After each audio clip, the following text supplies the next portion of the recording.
Bangladesh cricket দল যদি টি-20 বিশ্বকাপ 2026 খেলতে ভারতের মাটিতে না আসে, তাহলে বাংলাদেশ ক্রিকেট দল, বাংলাদেশ ক্রিকেট বোর্ড এবং বাংলাদেশের জনগণের কোনো ক্ষতি নেই। ক্ষতি হবে ভারতীয় ক্রিকেটের, ক্ষতি হবে ভারতীয় ক্রিকেট প্রেমী মানুষদের, ক্ষতি হবে আইসিসির, এমনকি হেডাক হয়ে যাবে ভারতীয় ক্রিকেট দলের টিম ম্যানেজমেন্টের। কিভাবে? চলেন আজকের ভিডিওতে আলোচনা করব। বাংলাদেশ যদি ভারতে না আসে, যদি শ্রীলঙ্কায় খেলতে যায়, তাহলে শুধু বাংলাদেশ শ্রীলঙ্কায় যাবে না, বাংলাদেশের শ্রীলঙ্কার সাথে বাকি 4টি দলও যাবে, ইংল্যান্ড, ইতালি, নেপাল এবং ওয়েস্ট ইন্ডিজ। আর ভারতের ক্রিকেট প্রেমী মানুষরা ইংল্যান্ড, ওয়েস্ট ইন্ডিজের মতো দলের ক্রিকেট দেখা থেকে বিরত হয়ে যাবে। কপাল খারাপ। এমনকি ভারত পাকিস্তানের ম্যাচ আমরা দেখতে পাবো না লাইভ, টিভিতে পাবো, লাইভ দেখতে পাবো না, কারণ ভারত পাকিস্তানের ম্যাচ হবে শ্রীলঙ্কায়। বাংলাদেশ যদি ভারতের মাটিতে খেলে, তাহলে ইংল্যান্ড এবং ওয়েস্ট ইন্ডিজের ম্যাচও আমরা দেখতে পাবো। আর বাংলাদেশের জনগণের ক্ষতি যদি ভারতে খেলা হয়, কিভাবে জানেন? কারণ ভিসা জটিলতা। বাংলাদেশের জনগণ বেশি শ্রীলঙ্কায় যেতে পারবে লাইভ খেলা দেখতে, যেটা ভারতে আসতে পারবে না। বাংলাদেশ যদি কোনো কারণে সুপার 8-এ উঠে যায়, পাকিস্তান সুপার 8-এ উঠে যায়, তাহলে ভারতকে বাংলাদেশের ম্যাচ এবং পাকিস্তানের ম্যাচ খেলতে যেতে হবে কোথায়? শ্রীলঙ্কায়।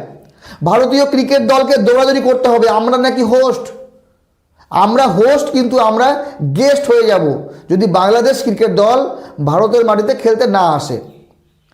এর সঙ্গে ক্ষতির মুখে পড়বে আইসিসি।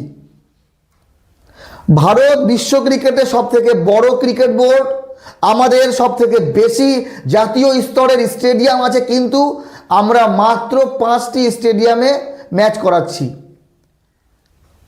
আমরা ভারতের কোনো ক্রিকেট ম্যাচ ইডেন গার্ডেনে দেখতে পাবো না। কি আশ্চর্য না?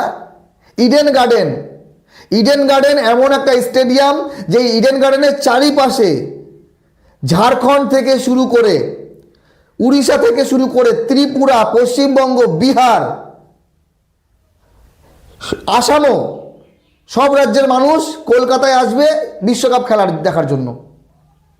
কিন্তু যদি বাংলাদেশ না থাকে, তাহলে বাংলাদেশে যে 3টি ম্যাচ হওয়ার কথা ছিল, যেখানে ওয়েস্ট ইন্ডিজ এবং ইংল্যান্ডের ম্যাচ হওয়ার কথা ছিল, সেই ম্যাচগুলো কিন্তু কলকাতায় হবে না। মানে আমরা বিশ্বকাপ ম্যাচ দেখতে পারবো না। এটা ক্ষতিকর। এইবার ভারতীয় ক্রিকেট ফ্যান ভারতের ম্যাচ দেখার জন্য, সুপার 8-এর ম্যাচ দেখার জন্য যাবে কোথায়? শ্রীলঙ্কায়। কতজন যেতে পারবে? কতজন ফ্লাইটের টিকিট কাটবে? কতজন বিদেশে গিয়ে খেলা দেখার যোগ্যতা রাখে? কতজন রাখে? মুষ্টিমেয় কিছু লোক, যারা ক্রিকেটের জন্য পাগল, বা যারা হয়তো শ্রীলঙ্কায় অলরেডি আছে, বা যাদের আর্থিক কোনো কষ্ট নেই। যেখানে কলকাতা বা দিল্লিতে ম্যাচ দেখতে গেলে 5,000 টাকায় হয়ে যায়, সেখানে গিয়ে কত খরচা করতে হবে একবার চিন্তা করেন। এমনকি ভারতীয় ক্রিকেট দল একবার এখানে ম্যাচ খেলবে, একবার ভারতে, একবার শ্রীলঙ্কা, এইভাবে দৌড়াদৌড়ি করবে। মাত্র 1 মাস বাকি আছে, মাত্র 1 মাস।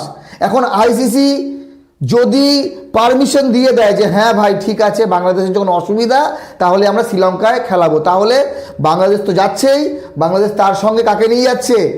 ইংল্যান্ডকে নিয়ে যাচ্ছে, ইতালিকে নিয়ে যাচ্ছে, নেপালকে নিয়ে যাচ্ছে, ওয়েস্ট ইন্ডিজকে নিয়ে যাচ্ছে। তার সঙ্গে বিসিসিআইয়ের যে একটা নাম আছে, সেই নামটাও কোথাও না কোথাও খারাপ হবে, যে বিশ্বকাপের মতো একটা টুর্নামেন্ট আয়োজন করা ভারতের পক্ষে কষ্টকর হয়ে যাচ্ছে। এগুলো যখন চিন্তা করি তখন খারাপ লাগে।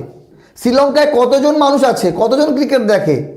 ভারতে টিকিট পাওয়া যায় না। 2023 বিশ্বকাপে খেলা দেখবো, সেই টিকিট পাওয়া যায় না। টি-20 বিশ্বকাপে তো আরও টিকিট পাওয়া যাবে না। অল্প সময়ের খেলা, প্রচুর ভিড় হয়ে যাবে। আর যদি দর্শক না থাকে, তাহলে আইসিসির তো আর্থিক ক্ষতি হবে।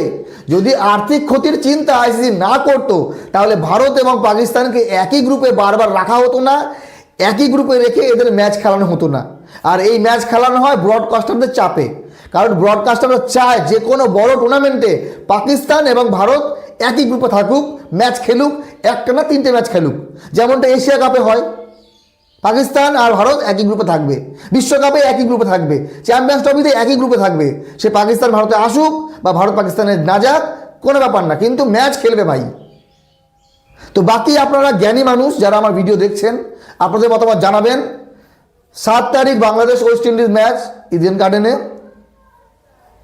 9 তারিখ বাংলাদেশ ইতালি ম্যাচ ইডেন গার্ডেনে, 14 তারিখ ইংল্যান্ড এবং বাংলাদেশের ম্যাচ ইডেন গার্ডেনে, নেপাল এবং বাংলাদেশের ম্যাচ 17 তারিখ দিল্লিতে।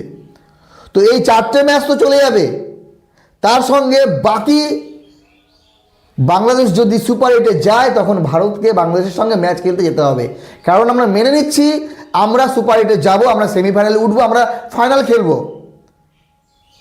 কিন্তু যদি ফাইনালে বা সেমিফাইনালে বাংলাদেশ পাকিস্তান উঠে যায় তাহলে আমাদেরকে সেই ম্যাচ খেলতে যেতে হবে শ্রীলঙ্কায়। খুব বড় কষ্টের বিষয়, খুব জটিলতা। এই জটিলতা মিটতে পারে যদি বাংলাদেশ ভারতে আসে, তাহলে জটিলতা থাকবে না। এখনও কোনো খবর আসেনি, আশা করি খুব তাড়াতাড়ি আমরা খবর পেয়ে যাব বাংলাদেশ ক্রিকেট দল ভারতে আসবে কি আসবে না, আর বাংলাদেশকে নিরাপত্তা দিতে পারবে কি না বিসিসিআই, এটা সবথেকে বড় প্রশ্ন। যদি নিরাপত্তা দেয় তাহলে বাংলাদেশ ক্রিকেট দল আসবে, আর আসা উচিত। কারণ ক্রিকেট নিয়ে যত জল ঘোলা কম হবে ততই ভালো। ভালো থাকবেন সবাই।